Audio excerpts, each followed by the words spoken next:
Not them old guys. Not that. Those old guys. I'm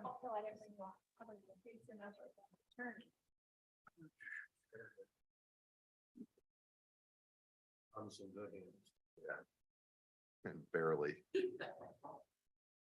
Greg, we're good to go. Hey. Greg, yes.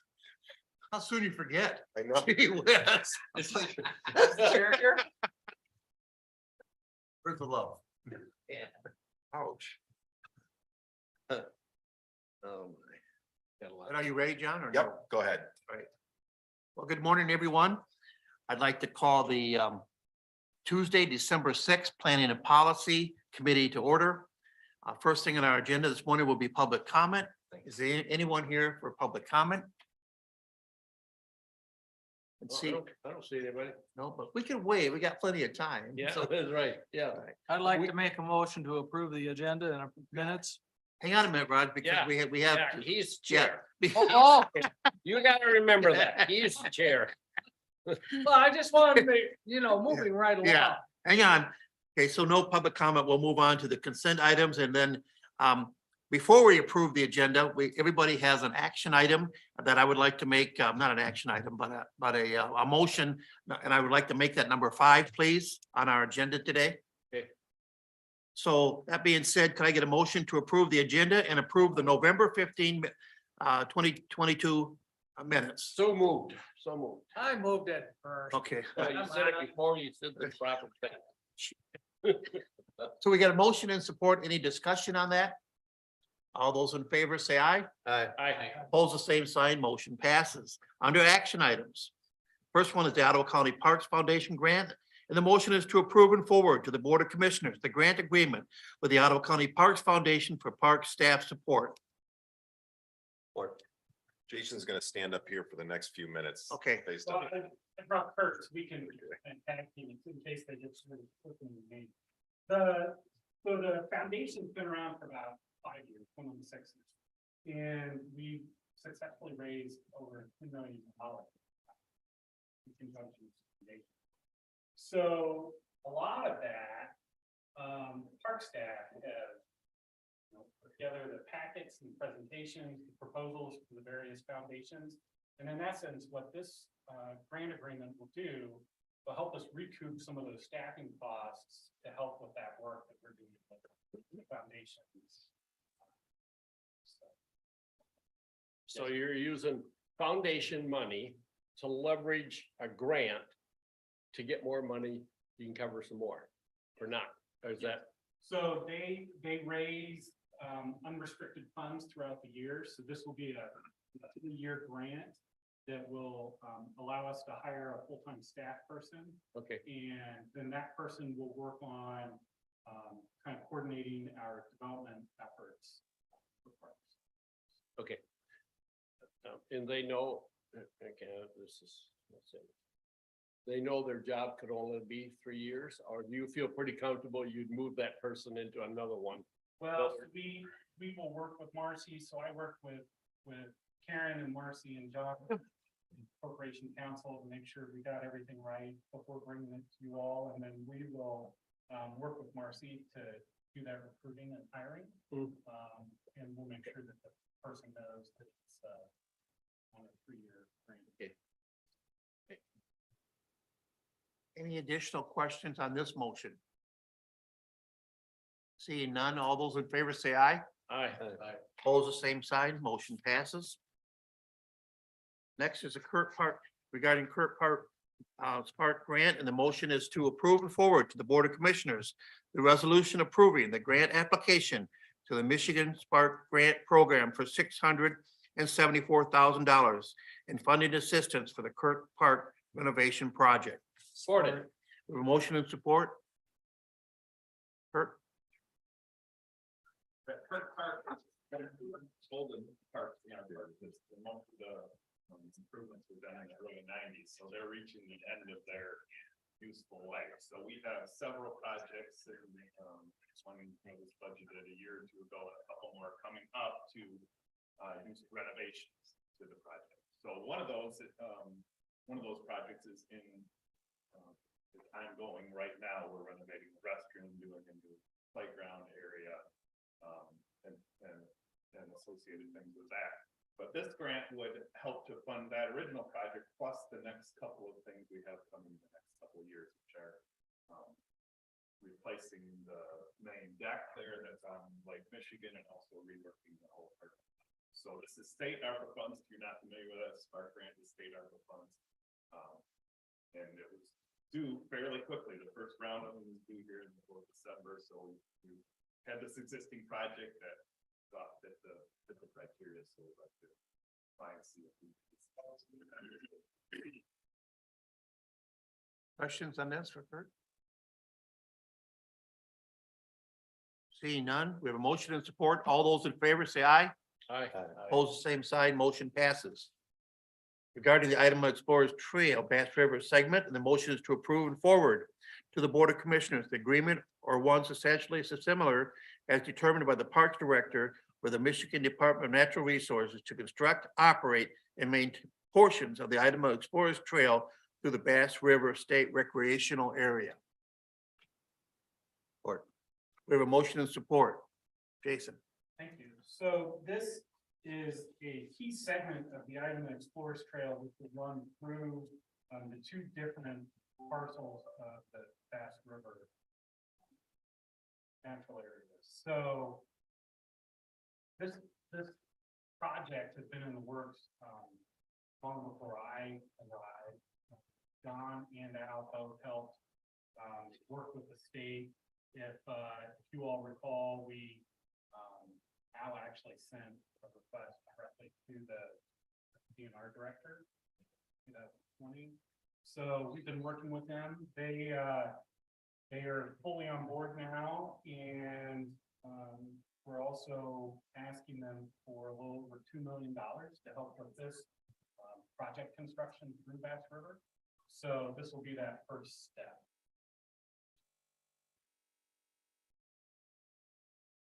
Additional questions for Jason on this motion? Thank you, Jason. So we have a motion and support. All those in favor say aye. Aye. Opposed, the same sign. Motion passes. Regarding the Wayside Settlement Agreement, the motion is to approve and forward to the Board of Commissioners a settlement agreement for the Wayside class action case on the Raphael claims. We have a motion and support. Doug, you may want to just speak. There we go. I got it now. You're great. Yes, good morning. As you all know, Raphael has been a mess. And there's been a multitude of lawsuits here in Ottawa County and across the state. For a year and a half, the counties on the Western District of Michigan, which is the UP and the western side of Michigan, including Ingham County, have been working with the Sixth Circuit Court of Appeals out of Cincinnati to try to come up with a class action resolution. And you know, you see all these plaintiffs ads, right? Camp Lejeune, all those things. The reason defendants like class actions is because you can get a claims bar. And you coordinate it all into one case and one opportunity to file a claim, and then the claim is processed very efficiently without further litigation. And that's what's involved here. If you approve this today, as soon as the judge approves it, and we expect all the counties in the Western District to approve it, those who claim some right to the excess proceeds, and that can be creditors too, that can be those that had a mortgage, or those that had, the person died and they're an heir, can and must file a claim within 90 days. And if they don't, then the property anyone is barred. And the federal court can bar even people from filing suit in state court. You're just precluded from pursuing that. And Amanda can take that potential claim off of her reserve list and we're done. So it's a 90 days and we're out. If you do file a claim, then because there's still some uncertainty here, the Court of Appeals or the Supreme Court hasn't ruled on retroactivity, they're going to find it's retroactive. And the issue there was, did they intend, they should have resolved it when they issued Raffaele, but did they intend that just to go forward? Or did they intend that to include a damages remedy? All the courts have looked at that so far have said that that it's intended to be retroactive. In any event, because of that uncertainty, we were able to negotiate a 20% county payment, if you will, of the excess. So if those people want to file a claim, they'll file your claim. You'll get only 80% of the excess. The taxes, interest, penalties, and 20% of that excess will go to Amanda and to the county. That's a very attractive part of the settlement. The other thing that's very attractive is the attorney's fees get paid, not by the county. They get paid out of that 80% that's left. So, and if there are disputes between heirs, between the mortgage company and the property owner, we're out of it. A master will decide those disputes. Our judges won't have to decide it in court. That's another attractive feature of this. So I heartily recommend it. We worked hard to try to achieve this. And I think it'll bring some sanity to what is a chaotic situation. So if there is no claim, like, then it probably keeps 100% of the. Yeah. And that will be the case with, maybe we're estimating most of up to 70%. A lot of them are gap parcels or something like that, or the excess is $100. You know, no one's going to make a claim for the $100, but exactly. And the beauty of it is after 90 days, we're done. And we can actually not worry about someone filing a suit after that point in time. So you're right, Frank. When does the 90-day clock start? It will start when the court approves the settlement. So the Sixth Circuit is today entertaining a motion to remand the case back to Judge Maloney in Kalamazoo, who's presiding over the lower case. He's already indicated that he's inclined to allow the amendment of the complaint to include Ottawa County, if Ottawa County wishes to participate in any other county. He's already said he's willing to do that. He'll approve it, and then the 90 days starts. Yeah. If I may, Mhm. you say that Amanda gets 20%, 80% goes back to the people, Mhm. but the attorney fees comes out of the 80%. What happens if the attorney fees would be more than the 80%? It won't be, because the lawyers have agreed to take 20%. 20% of the 80%. Yeah. Okay. Yeah. Okay, I'm trying to get my handle around this. This is strictly for a county that foreclosed on a property. Yeah. That they didn't pay their taxes. Yeah. Correct on that? Correct. Yep. And then the county in turn sold that property. Yeah. So if the taxes were $10,000 and they sold the property for $40,000. Yes. There's a $30,000. Yes. Correct. That's what this is. Yes. 30,000. Yep. Who gets the 30? Yeah, Yep. and And under this, we would get 20% of that 30,000. Yeah. The claimant would get, or the property owner would get 80% of that 30,000 less the attorney fees. okay, so someone's gotta be on top of this to realize their father, their uncle or something. Oh, trust me, these plaintiffs' lawyers are gonna contact the Yeah, 30,000. Because they know the properties. The only way they get paid, yeah, they know the properties. Now, there are some people that aren't gonna make a claim even with $100,000 of excess, because they don't want to trigger creditors coming after it. There's some pretty sophisticated people out there within this mix of people that decided to let grandma's property go for the taxes. And so It's not all, gee, I didn't know, or gee, I didn't have the money to pay the taxes. I mean, Amanda and Brad have worked hard with those people, so we didn't get to this event. So just because there's maybe $100,000 there doesn't mean there's gonna be a claim. And the nice part is 90 days, no claim, 100 grand goes. Okay, And how far back can we, are they allowed to go?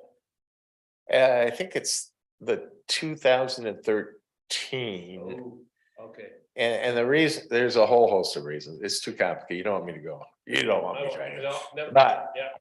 But it's 2013 tax sale. Okay, that's all I need, okay. Any additional questions? So Doug, under the scenario, they owe $10,000 in taxes. And the Yeah. property sells for 5. What happens? Well, yeah, we don't want to get into why the Raffaelli decision was wrongly decided. Yeah. It's always been no recourse. It's the property or not. That's right, exactly. That part of the inequity was never really examined by the Supreme Court. Yeah, that's what I assumed. So that means the taxpayer, county absorbs that loss. Some of it, yeah. Yeah, You know, I imagine that we have been foreclosing on property, not often, which is good.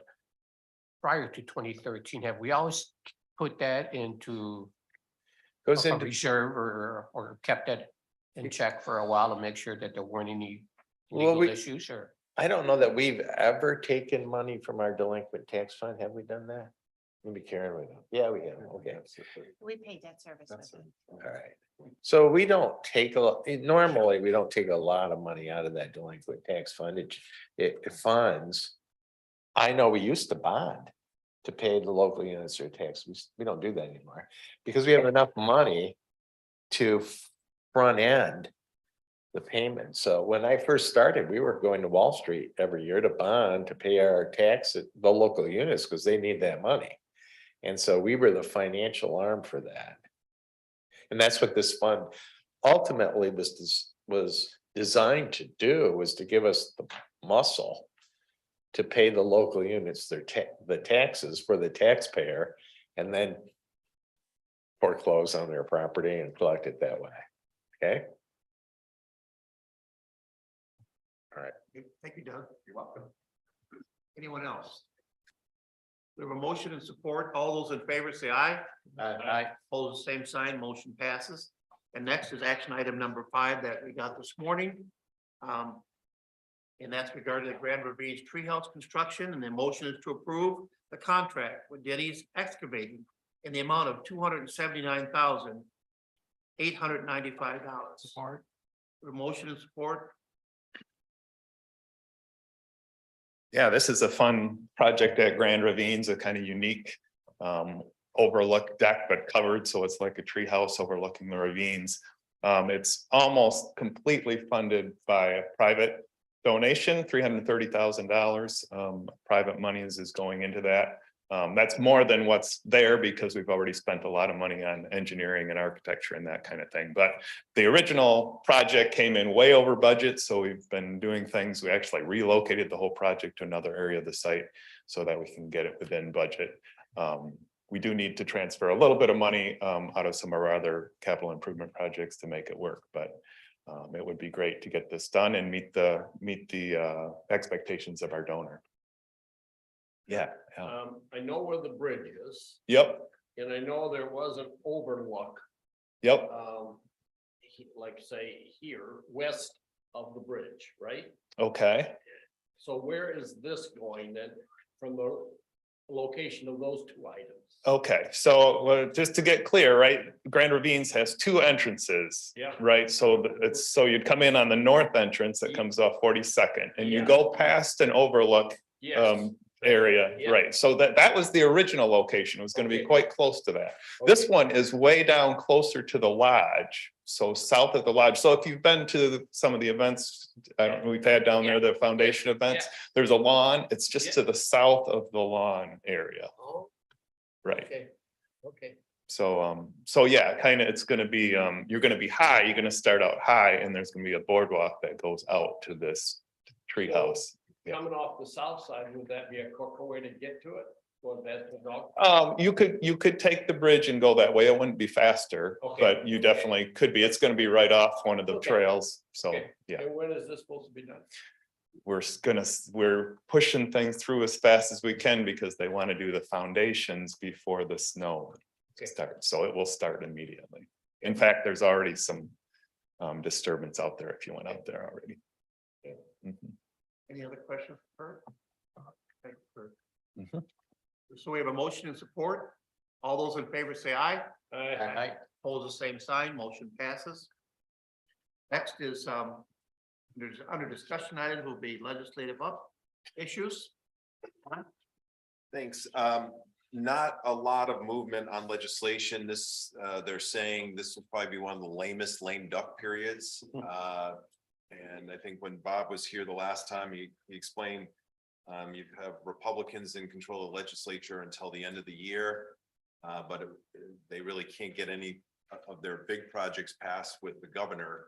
And the governor has no incentive to really cooperate because she'll have a Democratic majority come January. So we're not seeing a lot of activity with one exception, the community mental health bills that the Senate Majority Leader Shirkey, he brought it to the floor for a vote, as a surprise, but it failed. Both Senate bills, 597, 598, failed on a bipartisan basis, actually. And so, although Senator Victory did vote yes, yes, he did. for that, which is what Mac and Bob predicted that he would do. Yeah. So really, at this point, Bob has indicated, there's no support for these bills. The only possible way it could get done is if there was a deal where it's packaged with support for something else. But there are very few legislative days left. So we're keeping an eye on it, but it's one of those where if it were to go through, it would be because it's packaged with something else, kind of a horse trade type of situation. Other than that, there's been nothing else on these. And we don't expect any action on these. And then at the end of December, the legislative session ends and these go away and they would have to be reintroduced in the following year. So that's been really the only activity is on that mental health bill at this point. John, I thought today they were supposed to get the final vote here from the Senate on the waste treatment line. On the SOAR funding for Yeah. Coopersville. Yeah, and we're still optimistic that is going to go through. So it I talked to Amanda Cooper last week about Lake Shore Advantage. Her and Jennifer are both working with them, and they said every time, yep, it's on the agenda and it's coming from appropriations. Yep, we're gonna vote on it today. And she says, that all of a sudden gets moved away. Yeah. And when we had our meeting with the legislators last week, Yeah. Rogers really, he said this basically is his number one priority and he is pushing real hard to get this thing over the finish line. And they got support, bipartisan support on it, Yes, they did. but someone's pulling it all the time. And from what I understand, it may be some other Republicans that go, wow, this is a lot of money to spend, even though they approved the whole SOAR funding package to begin with. It doesn't make a lot of sense, but Roger was still optimistic that they would get this done this year. So. Any other questions? Thank you, John. Next is our second opportunity for public comment. Please take your time coming up to the microphone. What about Amanda? Amanda, do you have something? Thank you. Hey, where to go? Just to share with you, Doug mentioned the Wayside case. I just want to let you know, we have 65 class action lawsuits against the treasurers in the state of Michigan. So Wayside, having that off of our books, so to speak, is just a big weight off of all of our shoulders on the west side. But there are still extraordinary amounts of lawsuits being litigated and possibility of another lawsuit that's possibly going to the US Supreme Court because there's differences between the districts courts at the federal level. So just It's really fun. And just to let you know, the money does not come to me. It goes back to the delinquent tax revolving fund. So, yeah, thank you. I just have one thing. I was trying to find another way to get over the Grand River because 230 went down. I was getting texts from people. Apparently Crane's business report ran an article on our channel, our opioid challenge today. So, yeah, we'll get some publicity on that. So you may get a call or something about. How fast is that moving, Doug? Pretty fast. Well, we have a hearing on the 20th.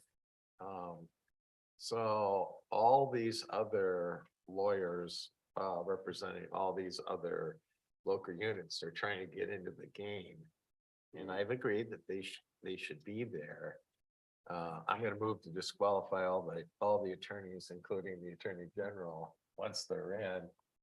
And there's good reason for that. Even the Attorney General has a conflict because Dana Nessel settled this agreement. She can't represent DHHS and herself, in my opinion, in this, and there's good case law on that. So I'm gonna be asking, and I don't know how one lawyer can represent cities, townships, and counties. Some counties with the mental health department, some not. I mean, it's a clear conflict of interest, so. Doug, Yes, How do you do this? I mean, you don't go to a courthouse, do you? Yeah. Talk about this, Yeah, so. they agreed with the federal court that Wayne County should be and then they entered this agreement and a judgment in Wayne County Circuit Court. So we already had a case there and there's a judge there that, so. So you have to go to Wayne County or you Yeah, can do it on Zoom? No, I'm gonna have to go to Wayne Oh. County Okay. and it will be 1 against 40. So and that's the 20th of December. Yeah. You know, that's the potluck they got here too. Did you ask the court, the date or anything on that? If I could participate in the potluck by Zoom? Yeah. That would be her response. Good luck, Doug. Yeah, thanks. Before we adjourn, does anybody have anything else? In our last meeting, thank you guys for all the Yep. work you've done. Thank Okay, you, Greg. Can I make a motion to adjourn? So moved. All those in favor say aye. Aye. Opposed, same sign. We are adjourned.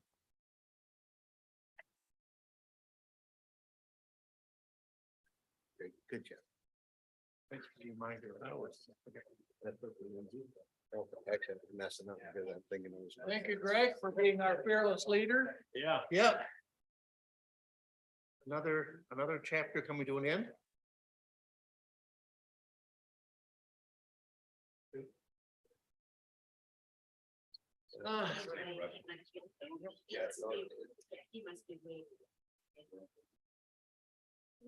That's just That, same. that's the Christmas party of the 20th, right? 20th, right? I thought. Hey, Roger, don't leave because we got an hour to kill. So we're gonna go through the hallways, doing a little Christmas caroling. Yeah. John? Okay.